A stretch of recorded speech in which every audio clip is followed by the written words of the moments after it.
بسم اللہ الرحمن الرحیم۔ اللہم صلی علی محمد وعلی آل محمد۔ تاریخ کے اس سفر میں آپ کا خیر مقدم ہے۔ آج ہم ذوالفقار تلوار کی کہانی پر غور کریں گے، جو اسلامی تاریخ کا ایک بہت اہم حصہ ہے۔ ذوالفقار تلوار، جس کا نام عموماً حضرت علی ابن ابی طالب رضی اللہ تعالی عنہ سے منسوب ہے، ایک فراوان ترین تاریخی قدم ہے جو انصاف، بہادری اور دینی عزم کی علامت کے طور پر یاد کی جاتی ہے۔ تلوار کے نام ذوالفقار کی اصل وجہ قصہ احد میں واقع ہے، جب پیغمبر حضرت محمد صلی اللہ علیہ وسلم نے اپنے چچا زاد بھائی حضرت علی کو اسے عطا کیا۔ غزوہ احد سن 625 عیسوی میں مسلمانوں اور قریش کے درمیان ہونے والی ایک اہم جنگ تھی۔ یہ جنگ مدینہ کے قریب احد کے پہاڑ کے پاس لڑی گئی۔ مسلمانوں کی فوج کو کچھ مشکلات کا سامنا کرنا پڑا اور ان کی صفیں منتشر ہو گئیں۔ جنگ کے دوران حضرت علی رضی اللہ تعالی عنہ کی بہادری اور جنگی مہارت کھل کر سامنے آئی۔ حضرت علی رضی اللہ تعالی عنہ نے دشمن کے کئی مشہور جنگجوؤں کو شکست دی اور مسلمانوں کی حفاظت کے لیے بڑی جاں فشانی سے لڑے۔ جنگ کے دوران پیغمبر حضرت محمد صلی اللہ علیہ وسلم نے حضرت علی رضی اللہ تعالی عنہ کی بہادری کو دیکھتے ہوئے ان کی حوصلہ افزائی اور انعام کے طور پر ذوالفقار نامی تلوار ان کو عطا کی۔ اس موقع پر پیغمبر حضرت محمد صلی اللہ علیہ وسلم نے فرمایا، لا فتح الا علی، لا سیف الا ذوالفقار، جس کا مطلب ہے علی کے سوا کوئی بہادر نہیں، ذوالفقار کے سوا کوئی تلوار نہیں۔ حضرت علی رضی اللہ تعالی عنہ نے رسول اللہ صلی اللہ علیہ وسلم کے اس تحفے کو قبول کیا اور پھر اس کا حق ادا کیا۔ غزوہ احد کے علاوہ حضرت علی رضی اللہ تعالی عنہ نے دوسری کئی بڑی جنگوں میں بھی اس کا استعمال کیا۔ غزوہ خندق، جو کہ 627 عیسوی میں لڑی گئی۔ غزوہ خیبر، جو کہ 629 عیسوی میں لڑی گئی، جس کے اندر حضرت علی رضی اللہ تعالی عنہ کا سب سے اہم کردار بیان کیا جاتا ہے۔ یہی وہ جنگ تھی جس کے اندر حضرت علی رضی اللہ تعالی عنہ نے مرہب نامی کافر کے اپنی تلوار ذوالفقار کے ساتھ دو ٹکڑے کر دیے۔ اس کے علاوہ حضرت علی رضی اللہ تعالی عنہ نے جنگ جمل، جنگ صفین اور جنگ نہروان میں بھی اس تلوار کو اپنا ہم سفر بنایا۔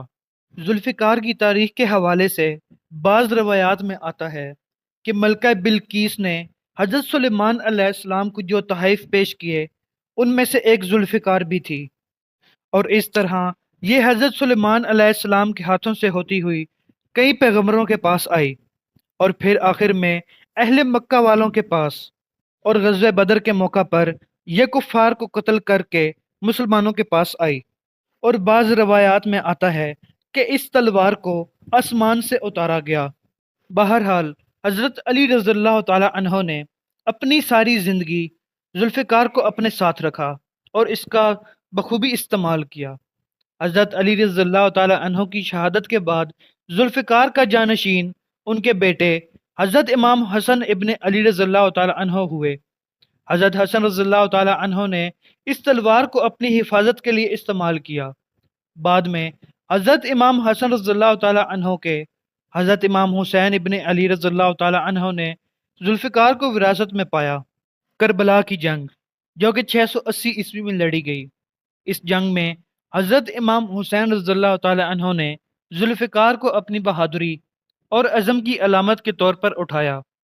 کربلا کی جنگ میں حضرت امام حسین رضی اللہ تعالی عنہ کی شہادت کے بعد ذوالفقار کا ذکر تاریخی طور پر کم ہو گیا، لیکن اس کی علامتیں اہمیت برقرار رہی۔